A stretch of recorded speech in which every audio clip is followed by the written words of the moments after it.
Praise the lord. ప్రభువుతో ప్రతిదినం. ప్రియమైన దేవుని బిడ్డలారా, మరి ఈ దినము ప్రభువారు మనతో మాట్లాడుతున్నటువంటి మాటలను చదువుకుందామా? పరిశుద్ధ గ్రంథము నుండి మత్తయి రాసిన సువార్త 20వ అధ్యాయము 29వ వచనం నుంచి 34 వచనాలు చదువుకుందాం. వారు ఎరికో నుండి వెళ్ళుచుండగా బహుజన సమూహము ఆయన వెంట వెళ్ళెను.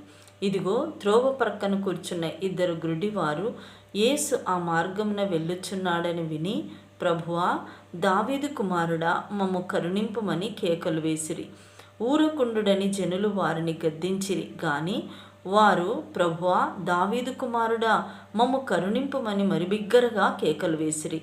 యేసు నిలిచి వారిని పిలిచి, నేను మీకేమి చేయగోరుచున్నానని వారిని అడగగా వారు, ప్రభువా, మా కన్నులు తెరవవలెననిరి. కాబట్టి యేసు కనికరపడి వారి కన్నులు ముట్టెను. వెంటనే వారు దృష్టి పొంది ఆయన వెంట వెళ్ళిరి. దేవునికి మహిమ కలుగునుగాక.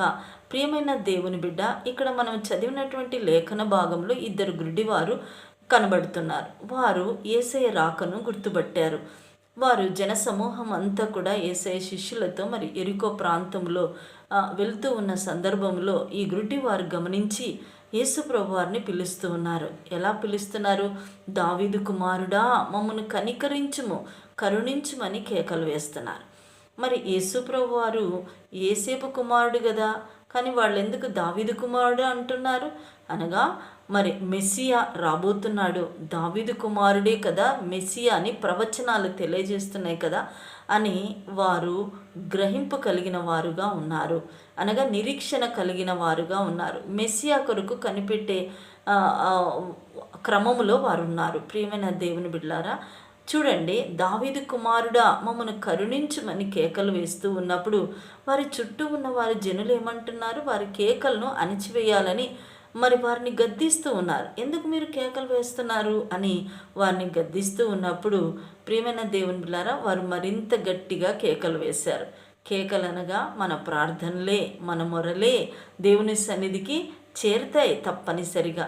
మరి నువ్వు ఎన్ని రోజుల నుంచి కేకలేస్తున్నావు దేవుని సన్నిధిలో? అయ్యో, నా బాధ ఏంటయ్యా, అయ్యా నా పరిస్థితి ఏంటి, నన్ను గమనించట్లేదా, నువ్వు చూడట్లేదా అయ్యా, నన్ను మరి ఎందుకయ్యా నన్ను ఇలాగ వదిలేసావు, అయ్యా ఎందుకయ్యా నా పరిస్థితి ఇలాగుంది, ఎంత ప్రార్థించినా మారట్లేదయ్యా అని నువ్వు కేకలేస్తున్నావు చూడు, మొరపెట్టుకుంటున్నావు చూడు, నీవు గట్టిగా ఎవ్వరికి చెప్పుకోలేని విధంగా ఏడుస్తున్నావు చూడు ఆయన సన్నిధిలో. అవే కేకలు, అవే మొరలు. ప్రియమైన దేవుని బిడ్డ, అవి దేవుని దగ్గరికి నేరుగా వెళ్తున్నాయి. ఖచ్చితంగా నువ్వు ప్రార్థించిన ప్రతి ప్రార్థన ఆయన ఎద్దకు చేరుతుంది. నువ్వు మొరపెట్టుకున్న ప్రతి మొర్ర కూడా ఆయన ఎద్దకు చేరుతుంది, ఖచ్చితంగా చేరుతుంది. ఒక దినాన్న తప్పనిసరిగా దేవుడు నీకు బహుమానాన్ని ఇస్తాడు. ఆ ప్రార్థనలకు ఫలాలను తీసుకొని వస్తాడు. నిశ్చయం, ఇది సత్యం. ప్రియమైన దేవుని బిడ్డ, చూసారా, ఈ యొక్క గుడ్డివారు కేకలు మరింత గట్టిగా వేస్తున్నారు. వేస్తే మరి ఏం జరిగింది చూడండి, యేసు ప్రభువారు నిలిచిపోయారు కదా. మనం చదువుకున్నటువంటి భాగంలో అది కనబడుతుంది. నిలిచి వారిని పిలిచి ఎంత చక్కగా చూడండి, ఏం కావాలి మీకు అని అడుగుతున్నారు ఆయన. ఆయనకు తెలియదా వారు గుడ్డివారని? తెలుసు, కానీ వారి నోటి నుంచి వినాలి. విన్నప్పుడు వారి యొక్క మాటలు విశ్వాసము ద్వారా బయటికి విడుదలైనప్పుడు గొప్ప కార్యాన్ని వారు చూడగలుగుతారు. విశ్వాసము లేకుండా దేవునికి ఇష్టడై ఉండట అసాధ్యమని హెబ్రీ 11:6లో రాయబడిన రీతిగా మరి దేవుడు విశ్వాసపు పలుకులు వారి నోటి నుంచి రావాలని కోరుకుంటున్నాడు. కనుక మనము కూడా ప్రార్థన చేయటం ఫస్ట్ పాయింట్ మంచిదే, ప్రార్థించాలి. అయితే మనం విశ్వాసముతో దేనిని కావాలని కోరుకుంటున్నామో అది పలకాలి. విశ్వాసముతో మనము పలకాలి. అయ్యా, నేను ఈ విడుదల కావాలని కోరుకుంటున్నాను, నాకు విడుదల తప్పనిసరిగా వస్తుంది, అయ్యా నువ్వు దయచేయగలవు అని మనం ఆ మాట చెప్పాలి. ప్రియమైన దేవుని బిడ్డ, అలాగా చెప్పడం ద్వారా గుడ్డివారికి దేవుడు ఏం చేశారు? మీకేం కావాలనుకుంటున్నారు అన్నప్పుడు వారు నిస్సందేహంగా చెప్పేశారు, అయ్యా మాకు కన్నులు కావాలి, దృష్టి కావాలి అని అడుగుతున్నారు. వెంటనే ప్రభువారు చూసారా, వారికి దృష్టిని అనుగ్రహించాడు. హల్లెలూయా. వెంటనే వారు దృష్టి పొంది ఆయన వెంట వెళ్ళిరి. ఆయన సమూహము వెంట వెళ్ళారిక, అనగా వెంబడించారని అర్థం. ప్రియమైన దేవుని బిడ్డ, నువ్వు దేవుడి సన్నిధిలో మొరపెట్టుకున్న మొరలన్నీ తప్పనిసరిగా నీకు ఫలాన్ని తీసుకొని వస్తాయి. ఖచ్చితంగా దేవుడు నీకు విజయాన్ని ఇస్తాడు. నువ్వు దేని కొరకైతే సంవత్సరాల బడి కన్నీరు కారుస్తున్నావో, వేదన కుమ్మరిస్తున్నావో, మొరలు ఆయన సన్నిధికి చేరేలా నీ బాధను వ్యక్తం చేస్తున్నావో, అవన్నీ కూడా తిరిగి మధుర ఫలాలుగా నీ చేతిలో దేవుడు పెట్టబోతున్నాడు. హల్లెలూయా. దేవునికి మహిమ కలుగును గాక. ప్రియమైన దేవుని బిడ్డ, నిశ్చయంగా నీ కేకలు గెలుస్తాయి, నీ మొరలే గెలుస్తాయి, నీ విశ్వాసమే గెలుస్తుంది. ఖచ్చితంగా గెలుస్తుంది. ఎందుకంటే మన దేవుడు ప్రేమ కలిగిన వాడు, కనికరము కలిగిన వాడు. ఆయనకు మొరపెట్టిన వారికి ఆయన నిజముగా మొరపెట్టిన వారికి ఆయన సమీపముగా ఉన్న దేవుడై ఉన్నారు కనుక నిస్సందేహంగా మన ప్రార్థనలు జవాబు తీసుకొని వస్తాయి. హల్లెలూయా.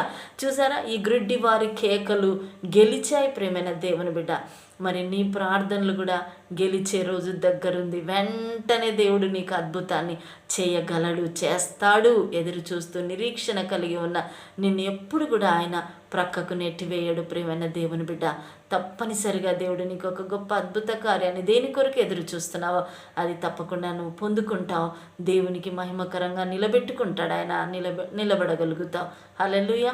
కాబట్టి దేవుని సన్నిధిలో అనుదినము నీది ప్రార్థన మొర కొనసాగించలాగే ఏం పర్వాలేదు. ఖచ్చితంగా నీ మొరను ఆలకించటానికి ఆయన వస్తాడు. ఖచ్చితంగా నీ ప్రార్థనలకు జవాబులు తీసుకొని వస్తాడు ఆయన.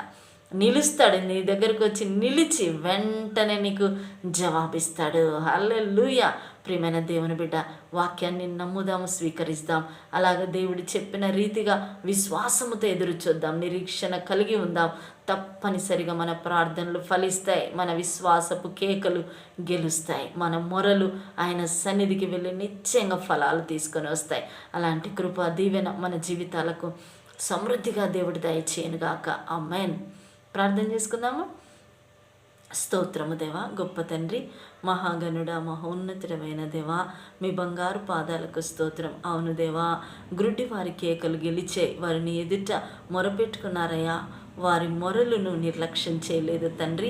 అయా, నిశ్చయంగా వారి మొరలను ఆలకించావు, వారి ప్రార్థనలు ఆలకించావు, వారికి చూపును దయచేసావు దేవా. మీ బంగారు పాదాలకు స్తోత్రమయ్యా. ఇదిగోనైనా బిడ్డలు మరి ఎంతమంది అయితే ప్రార్థనలో ఏకీభవిస్తున్నారో, ఎన్ని సంవత్సరాల నుంచి వారు కూడా మొరపెడుతూ అయా విశ్వాసపు కేకలు నీ ఎదుట అయా కేకలు వేస్తున్నారు.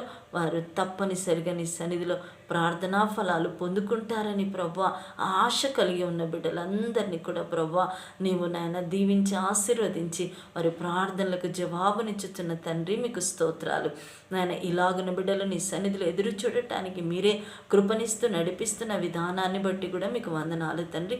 చేరవచ్చిన ప్రతి బిడ్డను కూడా, ఈ వాక్యమును వింటున్న ప్రతి బిడ్డను కూడా దీవించండి ప్రభువా. మీరే ఆశీర్వదించమని ప్రార్థిస్తున్నాం మా తండ్రి. మమ్మల్ని అందరినీ దీవించి ఆశీర్వదించమని యేసే నామం పెరట ప్రార్థించి అడిగి వేడుకొని పొంది ఉంటున్నాం మా తండ్రి. Amen. Amen. Praise the lord. God bless you. దేవుడు మిమ్మల్ని దీవించునుగాక.